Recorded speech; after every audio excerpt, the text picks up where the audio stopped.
This is a log. You're probably asking yourself, what are we going to do with a log? We're going to make a bowl. Recently, I started bowl turning. To make this bowl, I took a white oak log and I cut it right in half, right down the center.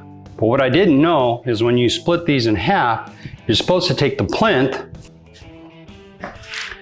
Yes, I said plinth. It's pith, P-I-T-H, pith. So for the duration of the video, we're going to say plinth, but that's incorrect. Moving right along, which is the core or the heart of the log, and remove it completely. And keep that out of the turn if you can. Otherwise, you get stuff like this. I got a little hump right where the plinth or the heart of the log was. And it went oval. Now what you'll find out is when you split these, even though this thing is checked and cracked on the end, when I cut the other one right down the center, it was still wet. Wet wood in itself is not a problem, especially if you turn everything to the same thickness, it'll dry out evenly. Not to be discouraged, we're going to cut this one in half. If it's completely dry, we're just going to go ahead and turn the one half. If it's a little wet, we're going to go ahead and we're going to soak it in resin and do a resin wood combination slash type turn bowl. Oops, gotta be careful with the table saw injury. We flip this over, and if you look at this, you can see where the check is. This big major check that comes through here, and that's right at the plinth, or the heart of the log. Now, if we're gonna make a bowl out of this, we wanna actually come over just a little bit and take this section to make the bowl, and then this section over here. But you can tell this would make a bigger bowl than this. This wouldn't make much of a bowl at all. Just took a few of the unneeded chunks off so I could get it to fit in the bandsaw easily without having to rock it too much. And I was eventually able to cut it right down the center, which was probably not the right thing to do. This half here, not big enough for the size bowl that I want to do.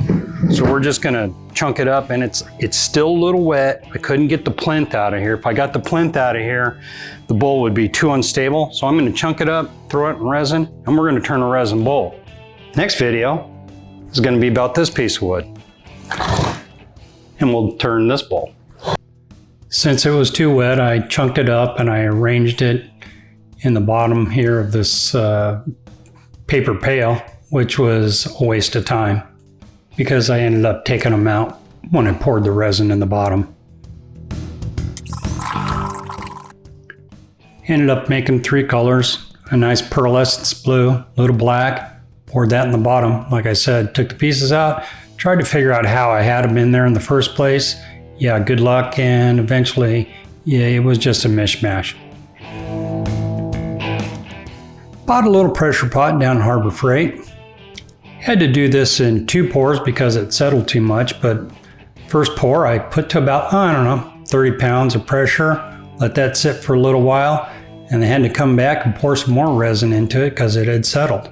And then let that sit for about 24 hours. The custom weight application was to keep it from floating to the top, which came off easily. I'll see, there's not enough, so I had to do another pour, more black, more blue, put it in, and then I had to soak it, so I had to get the paper container off of it, which was really a waste of time because we just turned it off. Thought sanding might be a good idea too, but it wasn't. Future reminder, screws weld themselves into resin. So I'm going to give it the exterior shape first and get the bottom all ready to put in a tenon, which is going to be out of the plywood base that I put in there, which turns out to be a not good idea, and you'll see that later. And we're shaping the bottom and we're giving our edge profile, and it's a good thing I sped this up to 5 times speed.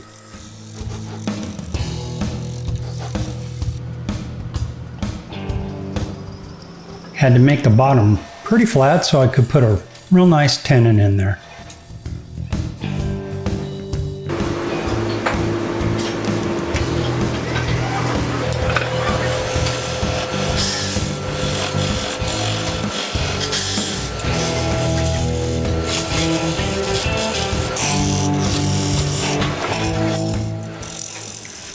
resin doesn't really like a bowl gouge, but it likes a flat scraper, gives a nice smooth surface. The bowl gouge leaves a lot of pockets and voids. Okay, got our tenon made. Let's put the bolt chuck on here. Make sure it's nice and flat and tight.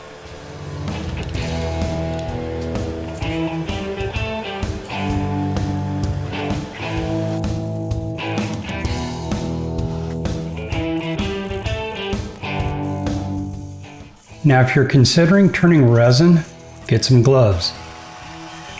The chips and chunks that come off of it, the guy on the lathe next to me asked if I could cover it up or something because it was hurting him.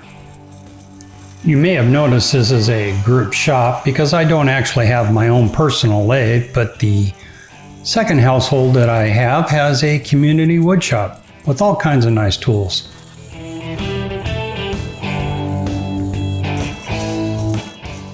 So I'm using the straight tool rest here as long as I can, but then it starts to get a little tricky and you got to switch it out and put the angled super duper mamba jamba tool rest in there so you can get a little more stability on your tool.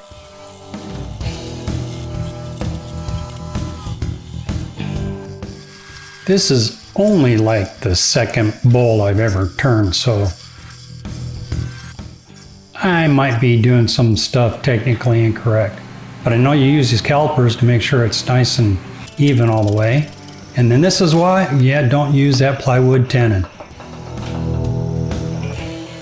Since I couldn't use my tenon anymore, I did a reverse mounting, which I'm not sure how I did that. And gave it the finishing touches with a little sanding block, this nice little sanding Dremel thing I have. And there it is with some coats of polyurethane. Nice translucence.